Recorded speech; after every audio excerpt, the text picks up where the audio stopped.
जनता के तुरलह विश्वास ये पलटू चाचा, जनता के तुरलह विश्वास। अपना इंडिया में बहुत सारे नेता देखे होंगे, हर राज्य में, हर इंडिया का पूरा वर्ल्ड में नेता देखे होंगे, बाकी हमारे बिहार की तरह नेता कहीं नहीं है।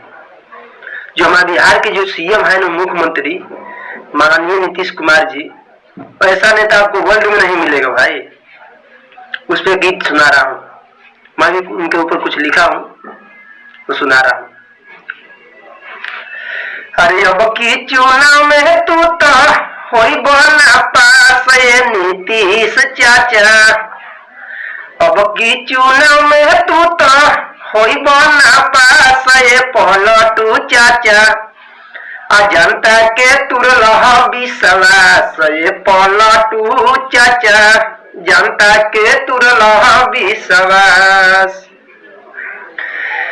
अरे चोरवा लुटेरवा जैसन नियत बनैला, कबो यार जेडी कबो बीजेपी में गईला।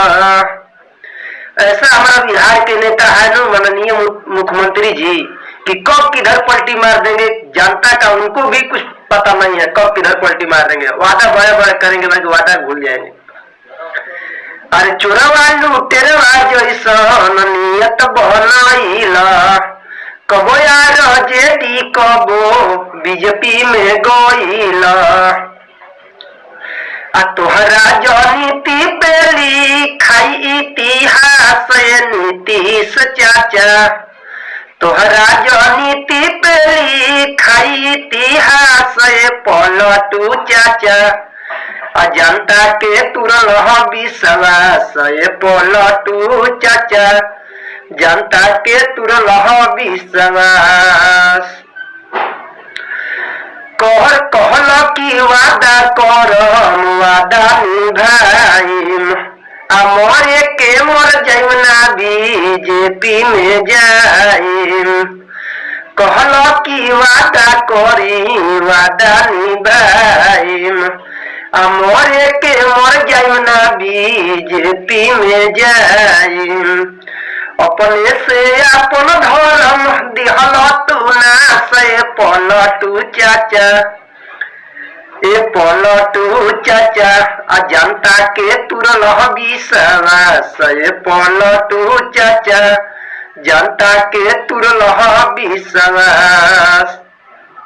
अरे अब की चुनाव में तू तो होई बना पास ये पलटू चाचा, जनता के तुरलह विश्वास ये पलटू चाचा, जनता के तुरलह विश्वास।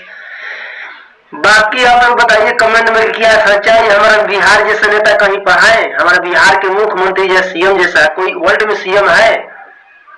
हमारे नजर में दोस्त नहीं दिख रहा है, बाकी आप लोग को नजर में है तो कमेंट में बताइएगा।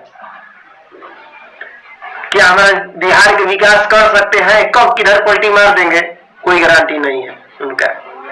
कब आरजेडी को बीजेपी, कब आरजेडी को बीजेपी, अपना तो खुद के सरकार अपने बना नहीं सकते तो पलटी मारते रहते हैं। बस हमको अपना चाहिए कुर्सी, अरे कुर्सी बचाने के लिए वो बिहार को ही बेच डालेंगे। ऐसा सीएम हमारे बिहार के हैं। नमस्ते, जय हिंद, जय भारत। आप बताइए कमेंट का बिहार जैसा सीएम कहीं पर वर्ल्ड में है क्या? तो जरूर बताइए।